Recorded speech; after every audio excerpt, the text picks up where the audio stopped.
All right, Joe, let's talk about your Knicks. And they drew, and thanks to the in-season tournament loss, they get a bonus game against Boston. Sorry to New York fans for that one. You are on Jason Tatum in this one. Yeah, we got bonus games against the Celtics and the Bucks, so just sick. Awesome. Awesome for us.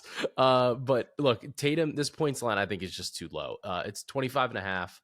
Over the last two seasons and six regular season games against the Knicks, he's gone over this in five of them, averaging 30.7 points per game against the Knicks. Obviously, Kristaps Porzingis is supposed to return to this game. I will be looking at Kristaps Porzingis' threes.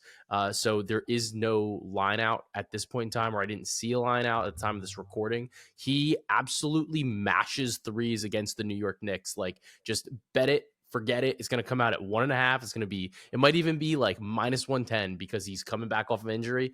Bet it and forget it. But anyway, Tatum has not been impacted by having Porzingis there with him. And in the most recent game, had 26 points against the Knicks. And then in the game previous to that last season, he had 35. So I think this is a good spot for him. I know that his scoring has been down like a touch overall over the course of the season with, having Drew Holiday, having Kristaps Porzingis in the fold along with Jaylen Brown.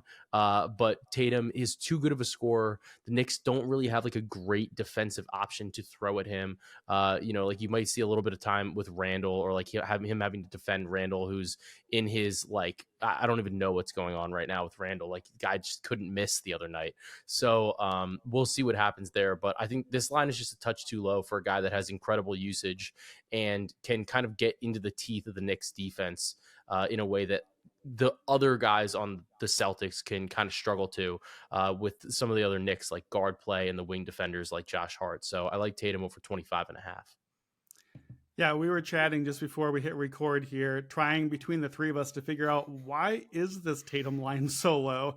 Usually that's a pretty good sign for an angle. If like the line genuinely doesn't make sense and seems like it should be higher, probably tells me there's a good chance it will end up higher by tip.